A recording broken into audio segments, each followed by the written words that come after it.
Good morning, Anne Arundel County. Good morning, America. Welcome to Promoting Don't Get Fooled Again with Class. This is our 20th episode. My name is Anthony Bynum. The name of our production company is the Glen Burnie Players. Thank you for taking a look at what we're doing here. So before we start with the show, I have some very exciting news. All the news is exciting, in fact. Part of our goal here of the show is to educate. Tell folks, give them the opportunity to learn about things that they may not already know about. I believe in this. It's not, education is important. There's lots of ways to become educated. And I've decided to get more involved with the sciences. In fact, tonight, I'm going to see Earth, Wind, and Fire. Didn't see that one coming, did you, Anne Arundel County?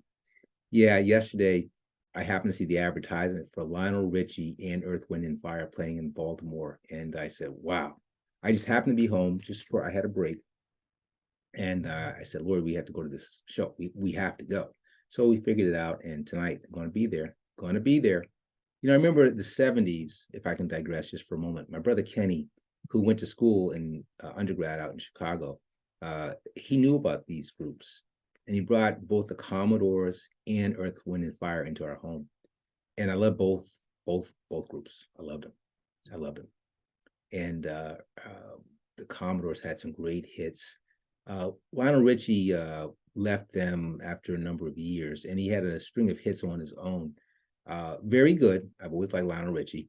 Not the same kind of feel as those Commodore songs, but I've always liked Lionel Richie nonetheless. Always liked him. But I love Earth, Wind, and Fire. And that group was very successful early on. And the leader, Maurice White, had a big decision to make because he has this up and coming prodigy named Philip Bailey, and he's got a great voice and he's got a following. He's got a great voice, he's got a following. And Maurice White probably said to himself, what do I do? What's best for the group? Do I continue to be the main focus of the group? Or do I let this Philip Bailey sing more and more of the songs? And he made the right decision. And they just continued to go into hyperdrive when Philip Bailey took over more of the songs. And it was a great decision for another reason. No one knows when they're, going to become ill or no longer going to be with us. By allowing Philip Bailey to take over the group and sing more and more of the songs, the group's been bigger than ever, even though Maurice White has not been part of the group for many years. He's no longer with us. Even before, when the illness came, he couldn't participate as he had in the past. So that's very commendable that he had the foresight to know the right thing to do. All right, as far as today's show is concerned, before we talk about sites and sources, I want to mention something.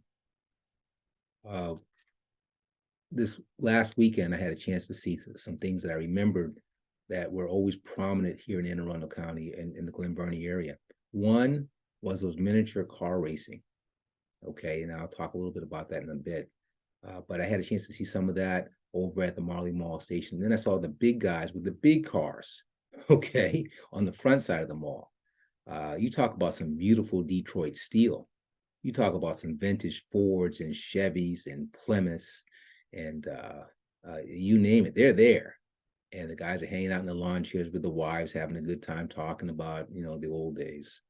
So anyway, if you go to our YouTube channel at Anthony Bynum 1948, that's at Anthony BYNUM 1948, you can watch them. It's only about 4 minutes for this, 7 minutes for that, but it's vintage Americana. It's vintage Anne Arundel County. It's vintage Glen Burnie. It's good stuff. Okay, for today's show, people that I admire. So we're going to bring a name up that you may not be familiar with, but this is an important person in the 21st century. His name is Raoul Wallenberg. I'm going to go ahead and screen share because I want everyone to see who this great person is. Here, push that button there, double click, there we go. Okay, let's do the fundamentals.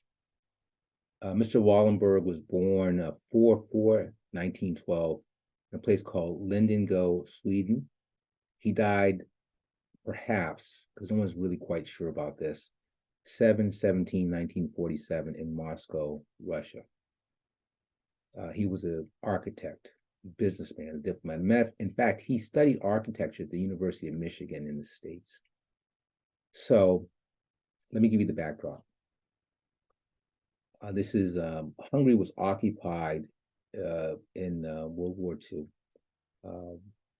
However, occupied by the German Nazi regime. However, the Jewish population essentially had been spared until it was clear that the war was lost. Now, they were spared for the main reason that through back channels, Churchill had been able to tell the Hungarian leader, someone named Miklos Horthy, that to beware of war crimes when the war ended. And so there had essentially not been any deportations up until that point. But Horthy was caught secretly negotiating a peace with the Allies. So once this was found out about, Hitler brought in a puppet regime, put him under house arrest. I don't know if he survived the war or not. And the deportation started. In this is where Wallenberg was brought in. In fact, Hitler was so incensed, he sent his top SS leader, a guy named Adolf Eichmann, to personally see that the deportations be taken out. So Wallenberg was a diplomat, and he was not actually the first choice, but he turned out to be the right person for the job. Because Sweden was not officially part of allied with either the Allies or the Axis powers, he was able to use his diplomatic powers, his diplomatic immunity, to shield thousands and thousands of people who would have just gone straight to the rails, straight to the death camps. He did this by declaring them Swedish citizens. He bought buildings, and he housed people in buildings. He was brave beyond brave. People would shoot in his direction, telling him to stop. He just didn't stop. He said, this is the right thing to do. This is the right thing to do. In fact, Eichmann, who he had actually met before, and he tried to convince Eichmann. He said, this war is over. What we need to do, they had a dinner or a lunch, and he said to him, he said, well, the war's over. It's everyone pretty much knows that. I think it's best that we consider the future of rebuilding. And Eichmann said, I'm going to the gallows. My plan is to take out as many people as I can before I go. So they left, and that was the last time, fortunately for Wallenberg, he would see Eichmann, because Eichmann put a price on his head. But he had a lot of allies in the area. He would go from this building, he'd go to that building, and he was able to escape capture. Matter of fact, the Nazis would have got him, but the Soviets' army overran the Nazi positions, and they had to pull back. But in a cruel twist, the Russian security forces were very leery of this Wallenberg guy, and they captured him, and he was never seen in the West again. It's still not clear what that was about. They must have seen him as a threat, but he was never seen again. Bravery. Yes, Wallenberg, as a young man, as I noted, went to school in the States. He was truly a brave man, truly a brave man. There's a movie out I saw a number of years ago, and it's about his life in that time, that terrible time in European and world history. It's worth checking out. So I'm going to stop sharing. We're going to move on.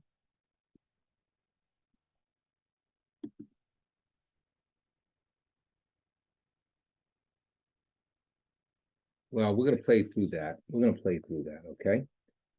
All right. So Anne Arundel County. I always like to talk about something of interest regarding Anne Arundel County.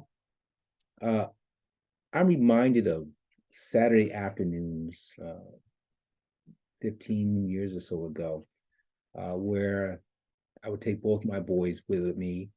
Anton, we would take him to drum lessons out there in Owings Mills area. Kevin Hayes was a very patient instructor. Sometimes Anton was keeping time, doing his thing. Other times, well, you know how it goes with kids, right? Andre's younger brother is always very well behaved. And from there, we would head back to the Glen Burnie area. And we would see, there was a place called Hobbytown. I think it was called Hobbytown. And you could get these miniature cars and miniature other things in the Army men and stuff like that. And it was the neatest place. Anyway, on Saturdays, they would take up half the parking lot where that Kmart was. And they were devoted to racing. And they'd have a racetrack all set up, and all the different guys would be there with their pickup trucks and their little tents working on their cars. And man, those cars moved out. They were probably like 1/24th miniatures, or maybe even they were pretty big. I mean, like about a foot or so. And I think they ran on both batteries, but I could have sworn there was a fuel source in there too, because I'd always smell some sort of alcohol, some sort of fuel. So I don't know exactly. But those things were neat. Then I'd watch them for a while. Maybe on the way down there, we might listen to the WBJC opera preview, or there was a Turkish cassette of disco music, I call it. Couldn't understand a word of it, but a friend of mine brought it back from his visit to Turkey. I listened to that too. After the racing was over, we might head over to Ann's Footlong, get a hot dog and some cheap fries over there. Their thing was milkshakes, so I stayed away from those. They were a little pricier, but it was a good time. It was always a good time. So that Ann's Footlong, they're still in business, but they're battling for their economic survival. Right next door, there's a giant Royal Farms. They may not sell exactly the same things, but it's going to be tough to compete.